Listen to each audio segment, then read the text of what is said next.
అలసిన వానికి ఓరడించు మాటలు. సహోదరుడు భక్త్ సింగ్ గారి పరిచర్య నుండి సేకరించిన అనుదిన ధ్యానములు. ఫిబ్రవరి 6. వారు ఆయన తట్టు చూడగా వారికి వెలుగు కలిగెను. 34వ కీర్తన 5వ వచనం. కొన్ని సమయములలో చంచలమైన నీ తలంపుల ద్వారా నీవు కలవరపడుచుండవచ్చును.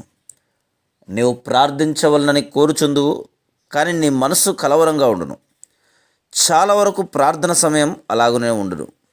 అయితే నీవు మోకాళ్ళ మీదనే ఉండుము, విడిచిపెట్టకుము. విశ్వాసము ద్వారా నీవు సాతానును గద్దించవచ్చును. విశ్వాసముతో ఇలాగూ చెప్పుము: యేసు ప్రభువా, చంచలమైన తలంపుల ద్వారా నేను కలవరపెట్టబడుచున్నాను. ఇప్పుడు నీవు నాకు సహాయం చేదువా? దయచేసి నా తలంపులను నీ చెరలోనికి తెచ్చెదవా? ఆయన మాత్రమే దీనిని చేయగలడు. ఏ ఒక్కరునూ నీ తలంపులను స్వాధీనపరచలేరు, కానీ యేసుక్రీస్తు ప్రభువు వాటిని బంధించి వాటిని చెరలోనికి తేగలడు. నీవు మోకాళ్ళపై చాలినంత సమయమును గడిపినప్పుడు దేవుని సన్నిధిని అనుభవించుదువు, మరియు క్షేమముగా సంతోషముగా ఉండెదవు. అనేక సంవత్సరముల క్రిందట కెనడాలో నేను వెంట్రుకలు కత్తిరించుకొనుటకు మంగలి వాని యొద్దకు వెళ్ళినది నాకు జ్ఞాపకం ఉన్నది. మంగలి నాతో ఇట్లనెను: ఎటువంటి దౌర్భాగ్యకరమైన దినము, ఎటువంటి పాడు దినము, ఎటువంటి చలి దినము, ఎటువంటి చెడు దినము.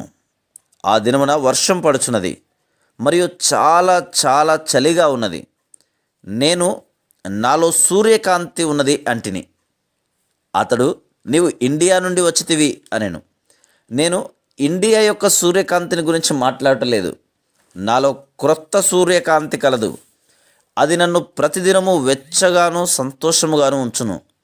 నేనెన్నడూను ఇది పాడు దినము అనను. ప్రతిదినము అది వర్షమైనను, లేక ఎండ అయినను, లేక చలి అయినను నాకు మంచి దినం. నేను నా ప్రభు యొక్క సన్నిధిని అనుభవించు పర్యంతం అది నాకు సంతోషకరమైన దినం. ఆయన సముఖము నుండి సూర్యకాంతి నాలోనికి వచ్చి నన్ను స్వస్థపరిచి అనేక సార్లు అనేక క్రిముల నుండి నన్ను కడుగుటను కనుగొంటిని. చెడు తలంపులు క్రిముల వలె ఉండును. చాలా వరకు వ్యాధులు ఏదో ఒక విధమైన క్రిముల ద్వారా వచ్చును. నీవు ఎంతో జాగ్రత్తగా ఉన్నను, అవి ఆహారం ద్వారా నీ నోటిలోనికి చొరబడును. అనుదినము నీవు కాచిన నీరు త్రాగవచ్చును. దినమునకు అనేక సార్లు చేతులు కాళ్ళు కడుక్కొనవచ్చును. ఏ మురికి స్థలమునకు వెళ్లకుండా, ఎచ్చటను ఆహారము తినకుండా ఉండవచ్చును.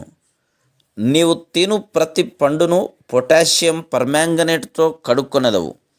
అయినను ఈ క్రిములు చాలా తెలివైనవి గనక ఇవి అక్కడనో ఇక్కడనో తమకు మార్గమును కనుగొనును. అదే రీతిగా చెడు తలంపులు క్రిముల వలె ఉన్నవి. నీవు నీ కన్నులు చెవులు మూసుకొనవచ్చును, కానీ చెడు తలంపులు ఇంకను అచ్చటనే ఉండును.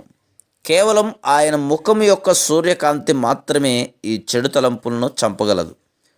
అందుచేతనే తన సూర్యకాంతిలో కడగబడి నిమిత్తం దేవుని సన్నిధిలో మనం మోకాళ్ళపై ఉండవలను. మరియు నీవు విశ్వాసముతో ఇట్లు చెప్పవలను: ప్రభువా, ఈ తలంపులు నన్ను కలవరపరుచుచున్నవి.